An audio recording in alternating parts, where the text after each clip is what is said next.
বিশেষ করে আমরা যেই দিন এসেছিলাম 15 তারিখ ছিল সেপ্টেম্বরের, আর ওই দিনটা এত নর্মাল ওয়েদার ছিল, খুব বেশি একটা গরমও ছিল না আর ঠান্ডাও ছিল না। কিন্তু যখন আমরা রুমে ঢুকলাম অথবা ঠিক ওই বিল্ডিংটার ভিতরে ঢুকলাম গ্র্যান্ড সুলতানের ভিতরে, তখনই কিন্তু ঠান্ডা লাগা শুরু, সম্পূর্ণ এসি তাই জন্য। আর কেন বলছি যে এত আরামদায়ক একটা দিন ছিল, বাহিরে ঘুরেও কিন্তু আমরা অনেক শান্তি পাইছি। এমনকি ওই দিন বিকেলবেলায় যখন আমরা যে রিসোর্টের ভেতরে ঘুরছিলাম তখন কিন্তু অনেক বৃষ্টি হয়েছিল। অনেক বৃষ্টি বলতে একদম ঝুম বৃষ্টি না, তবে ভেজানোর মতো বৃষ্টি, অনেক ভালো লাগছিল।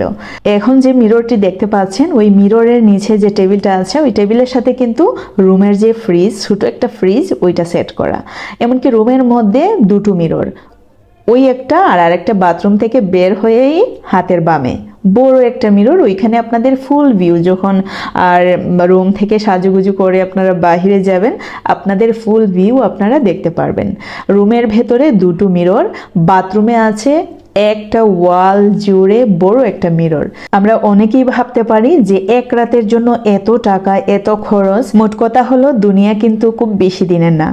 অবশ্যই নিজের সব কিছু মেনটেন করে যদি আপনার তৌফিক থাকে একটু ঘুরতে বের হবেন, দেখবেন দুনিয়াটা আরো বেশি ভালো লাগছে। আর ঘুরলে মন, স্বাস্থ্য সব কিছুই ভালো থাকে, যা আমরা সবাই জানি। আপনারা দেখবেন বাসা থেকে যদি একটু বাহিরে যান, জাস্ট একটু চুলের ব্যান্ড কিনা অথবা একটা ক্রিম কিনতে হলেও যখন আমরা বাহিরে যাই অনেকটাই কিন্তু আরাম লাগে। আর যখন আপনি একটু বেশি টাকা খরচ করে এরকম একটা রিসোর্টে থাকবেন, লাক্সারি রিসোর্টে, তখন আপনি আসলে টাকার কথা ভুলেই যাবেন। মানে এতটা স্বস্তি আর এতটা শান্তি লাগে। এখন আমি আপনাদেরকে সুইমিং পুল নিয়ে কিছুটা তথ্য দিব। আপনারা যদি নেটে সার্চ করেন, ওই যে আগে বললাম গোজায়ন একটা অ্যাপস, যদিও আমি প্রমোট করছি না, কারণ আমরা যেইভাবে বুকিং নিয়েছিলাম তাই জন্য ওই অ্যাপসের মাধ্যমে নিয়েছিলাম, তাই জন্য ওই অ্যাপসের নামটা নেয় আর কি, যাতে করে আপনারা যারা নতুন অথবা পুরাতন আবারও যেতে চান তাদের সুবিধা হয়, তাই জন্য এই নামটা উল্লেখ করা, গোজায়ন। অবশ্যই আমি লিখে দেব। তো হচ্ছে সুইমিং পুলে আপনাকে সুতি 3 পিস মানে পাতলা কাপড় পরে নামতে হবে। পাতলা বলতে গা দেখা যায় এমন কিছু না, টি শার্ট মানে সিমসাম কাপড় চোপড় পরে আপনাকে নামতে হবে।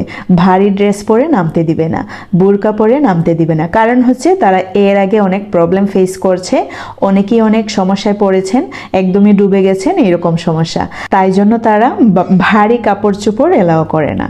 আমি কিন্তু ভারী 3 পিস পরে নেমেছিলাম অনেক রিকোয়েস্ট করার পর, কারণ হচ্ছে আমি এক্সট্রা কোনো ড্রেস নেই নেই, যা ছিল সাথে ভারী ছিল। ভারী বলতে সুতির 3 পিস ছিল না, সাথে অন্য কাপড়ের ছিল, আর হালকা হালকা পুঁতি পাতা ওইগুলার কাজ ছিল আর কি, ওইটা কি ওরা ভারী বলে। তো যাই হোক, তারা কিন্তু ট্যুরিস্টদের স্বার্থেই, তাদের জীবন রক্ষার্থেই এইরকম নিয়ম করেছে, কারণ অনেকেই সাঁতার জানে না কিন্তু ভারী কাপড় পরে নেমে যায়। তো যাই হোক, সুইমিং পুল নিয়ে আর না, আপনারা নিশ্চয়ই বুঝতে পারছেন, খুব বেশি যে রেস্ট্রিক্টেড তা কিন্তু না। আপনি যদি রিকোয়েস্ট করেন ঠিক আমার মতো করেই এলাও করবে। আমাকে এলাও করেছিল 30 মিনিটসের জন্য, আমি কিন্তু 1 ঘন্টার মতো সাঁতার কেটেছি। আমি কিন্তু সাঁতার জানি।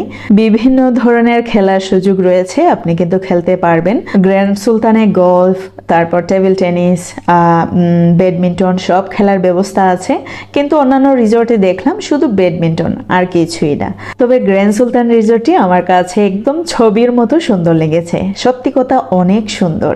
মানে এইটা কিন্তু মানতে হবে, যারা যাবে তারা কিন্তু প্রশংসা করতে বাধ্য। এত সুন্দর পরিবেশ, এত সুন্দর তাদের ব্যবহার, এত সুন্দর সার্ভিস।